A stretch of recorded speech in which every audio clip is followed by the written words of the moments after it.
Hello students. आज हम जिस फाइलम को पढ़ेंगे वो है फाइलम नेमेटोडा, या फिर ये जो शूडोसिलोमेट फाइला भी कहलाता है। तो हम इस फाइलम को पढ़ेंगे। इसको शूडोसिलोमेट फाइला इसीलिए बोलते हैं क्योंकि इसके जितने भी मेंबर्स हैं उनमें बॉडी कैविटी तो पाई जाती है, लेकिन वो जो बॉडी कैविटी होती है उसमें जो तीसरा जनन स्तर होता है मीजोडर्म, वो मीजोडर्म जो है वो एक्टोडर्म और एंडोडर्म के बीच में पाया जाता है और एक सतत नहीं होता। वो कहीं कहीं पे सेल्स के इसमें कतरे से होते हैं और ये एक लेयर के रूप में नहीं होता मीजोडर्म। तो इसकी जो गुहा होती है जो कि वास्तव में ब्लास्टोसील होती है, उसमें ये जो मीजोडर्म की सेल्स हैं ये कतरे के रूप में ये लटकी रहती हैं उसमें, और इसी वजह से बिल्कुल कैविटी तो क्लियर कट नहीं नज़र आती है, इसीलिए इसको फॉल्स बॉडी कैविटी कहते हैं या शूडोसिलोमेट इसको बोलते हैं। जो हायर एनिमल्स होते हैं बच्चों, उसके अंदर तो जो सिलोम होती है वो मीजोडर्म से चारों ओर से आस्तरित होती है, जो कि बाद में जाके पेरिटोनियम जिससे कहते हैं हम लोग।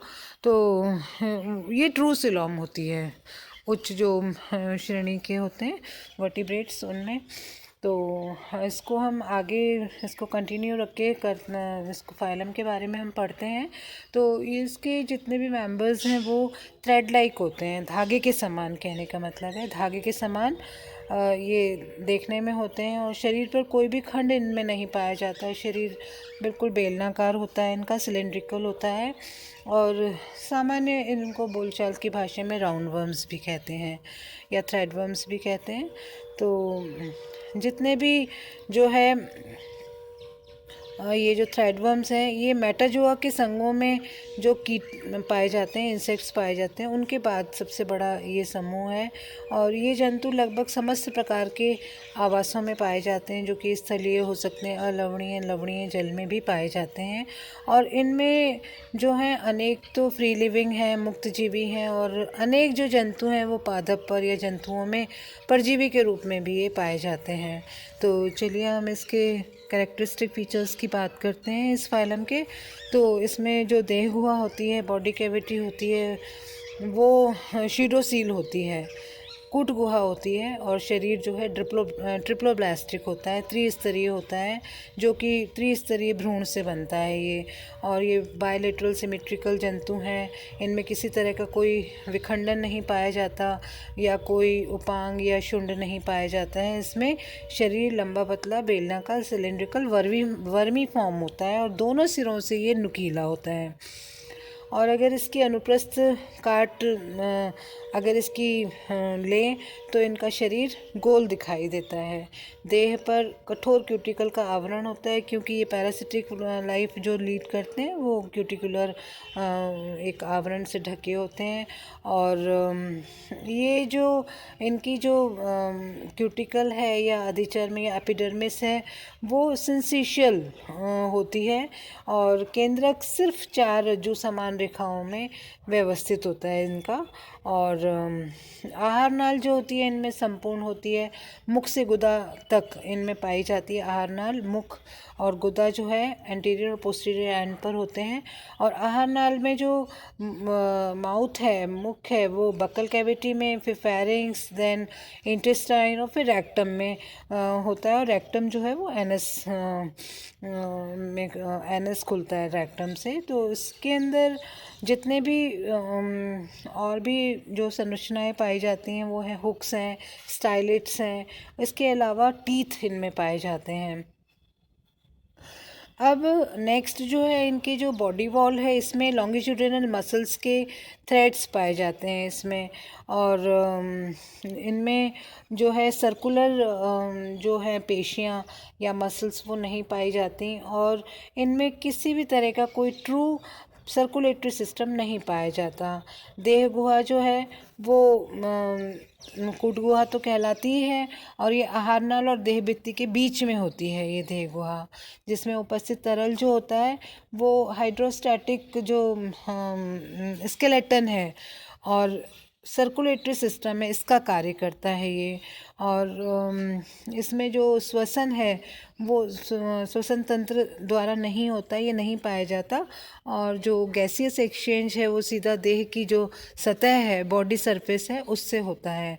और उत्सर्जी अंग जो है इनमें वो एक या दो ग्लैंडुलर सेल्स के रूप में हो सकते हैं। और इनमें जो नाल पाई जाती है वो एक छिद्र द्वारा शरीर के अग्रभाग में बाहर खुलती है। तो यही एक उत्सर्जी थोड़ा सा है अंग इनमें जो है वो पाए जाते हैं। अब इसके बाद है आपका तंत्रिका तंत्र जो है वो ग्रसिका के चारों ओर तंत्रिका वलय के रूप में, जिसे कहते हैं हम नर्व रिंग और नर्व्स, इनमें पाई जाती हैं। और इनमें कोई भी किसी भी टाइप का कोई सेंसरी ऑर्गन इनमें कॉम्प्लेक्स सा नहीं पाया जाता। ये जो जंतु हैं वो डायोशियस होते हैं, नर मादा अलग अलग होते हैं, नर मादा से छोटे होते हैं। और नर में जो गोनेड्स हैं वो प्रजनन अंग जो हैं वो एकल होते हैं, मतलब एक ही पाए जाते हैं, एक पेयर पाया जाता है इनमें। और मादा में जो है वो या तो पेयर्ड होते हैं या फिर एक ही होते हैं। इनमें जो है इंटरनल फर्टिलाइजेशन पाया जाता है, इनके अंडे छोटे होते हैं और विषम परिस्थितियों में ये भी ज़िंदा रह सकते हैं ये। और जैसे ही अनुकूल परिस्थितियाँ होती हैं ये दोबारा से इनमें जीवन आ जाता है। इनका परिवर्धन जो है या तो सीधे होता है या फिर लार्वा के माध्यम से होता है। लार्वा जो है वो अनेक बार जो है मोल्टिंग द्वारा क्यूटिकल को त्यागता है। और कोई भी अलैंगिक जनन या पुनरुद्ध भवन, या आप कह सकते हो कि ए सेक्सुअल रिप्रोडक्शन और रीजनरेशन इनमें नहीं पाया जाता।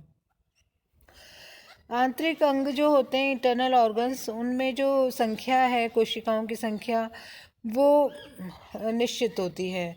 और इसके बाद जो संविधांग के अलावा देह में जो है सिलिया नहीं पाए जाते हैं इनमें, जैसे ऑर्थोपोडा में पाए जाते हैं ना स्टूडेंट्स, वैसे इनमें नहीं पाए जाते।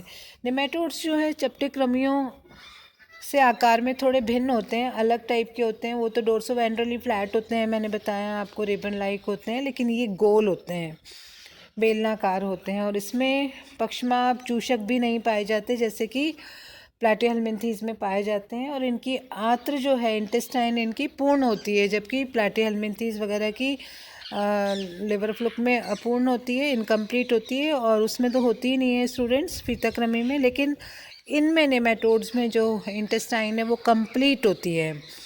इनमें एक जो है स्यूडोसील होती है। और इसके अलावा पेशियों के जो अनुदैर्ध्य अक्ष पर होने से गति सिर्फ अधर तल और पार्श्व तल के मुड़ने के रूप में ही होती है इनमें। तो ये बहुत ज़्यादा गतिशील नहीं होते, बस साइड बाय साइड से मुड़ होते हैं ये। अब ये जो नेमेटोड्स जंतु हैं वो अनेक जो हैं इनको दो क्लासेस में डिवाइड किया गया है, फैस्मिडा और फैस्मिडा।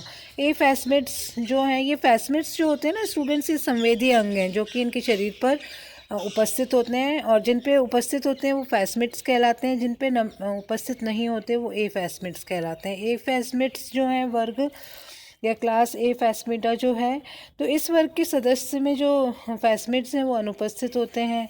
और एम्फिड नामक जो संवेदी अंग हैं इनमें बड़े होते हैं।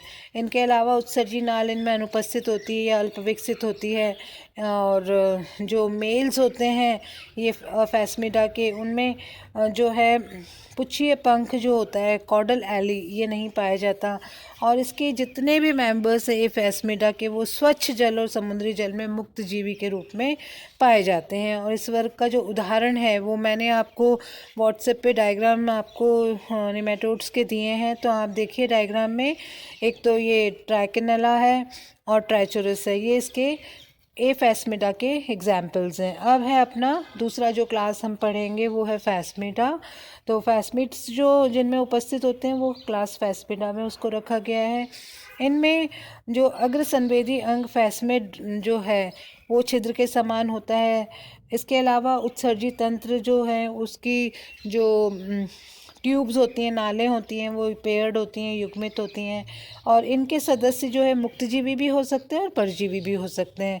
मुक्तजीवी जो सदस्य होते हैं फैसमिड्स के, वो मृदा में पाए जाते हैं, सॉइल में, भूमि में, नम भूमि में पाए जाते हैं। और इसका एग्जाम्पल है एस्केरिस है, आपने देख रहे होंगे डायग्राम में, एस्केरिस है, ड्रैकनक्यूलस है, तो आप स्कूल से ही पढ़ते आ रहे हैं। विचरेरिया इसके वेल नोन एग्जाम्पल्स हैं। तो फाइलम नेमेटोड्स जो है बहुत छोटा फाइलम है, बहुत स्वीट एंड शॉर्ट फाइलम है ये, तो इससे आप पढ़िएगा। Thank you students for watching this video.